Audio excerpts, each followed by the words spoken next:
ایک انجینئر ہے مرزا، وہ کہتا ہے کہ میں ائمہ اربعہ سے بھی زیادہ علم رکھتا ہوں. اچھی بات ہے، بلڈنگیں بنائے، اس کا شریعت سے کیا تعلق؟ وہ انجینئر ہے نا، انجینئرنگ کرے. یہ تو نہیں کہ ائمہ اربعہ پر آ گیا، ائمہ اربعہ کے علم سے بھی اس کا علم زیادہ ہو گیا، ماشاء اللہ ماشاء اللہ، ان کی جوتی کے برابر بھی تیرا علم نہیں ہے. اور جو دعویٰ کرے اس سے بڑا جہالت کیا ہے؟ کپڑوں پر اگر پرفیوم ڈال دیا جائے کچھ نہیں ہوتا، پرفیوم لگانا جائز ہے، کیونکہ یہ جو اس میں الکوہل کا مسئلہ ہے نا، پہلی بات یہ ہے کہ الکوہل ہوتا ہی نہیں، اس میں وہ ایک پیٹرولیم کا مادہ ہے جو ڈالتے ہیں. الکوہل تو اتنا مہنگا ہے تو کیسے خریدو گے؟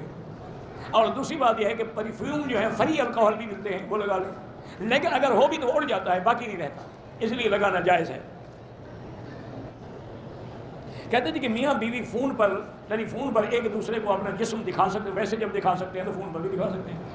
اب باقی کام یہی رہ گیا دنیا میں. انا للہ و انا الیہ راجعون. اور کیا کہہ سکتے ہیں؟ اور زیادہ دیکھو گے نا انشاءاللہ جلدی اندھے ہو جاؤ.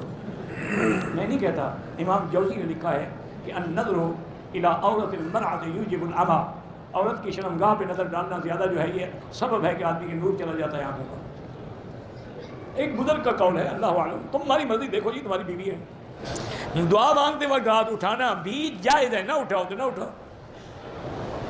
1400 سال گزر گئے، یہ اسی جھگڑے میں ہے کہ ہاتھ اٹھائیں یا نہ اٹھائیں. ٹانگیں کتنی کھلی ہوں، درمیان میں فاصلہ کتنا ہو.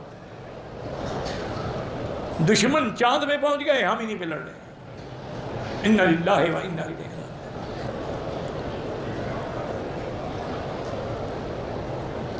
میری بیٹی صوم و صلات کی پابند ہے، شرعی پردہ کرتی ہے، رشتے آتے ہیں لیکن وہ کہتی ہے پردہ چھوڑ دے، نعوذ باللہ. تو آپ کسی پردے والے سے رشتہ کریں نا، اس کا دین والے سے. آپ بھی تو دولت والے ڈھونڈیں گے، وہ تو کہیں گے ڈانس کرنا جانتی ہو، ایکٹنگ کرنا جانتی ہو، بالوں سے جناب ڈیانا کٹ بنائے ہوئے ہوں. ان کو تو وہ چاہیے نا، ان کو عورتیں تھوڑی چاہیے. آپ کسی عالم دین سے رشتہ کر دیں اس کا.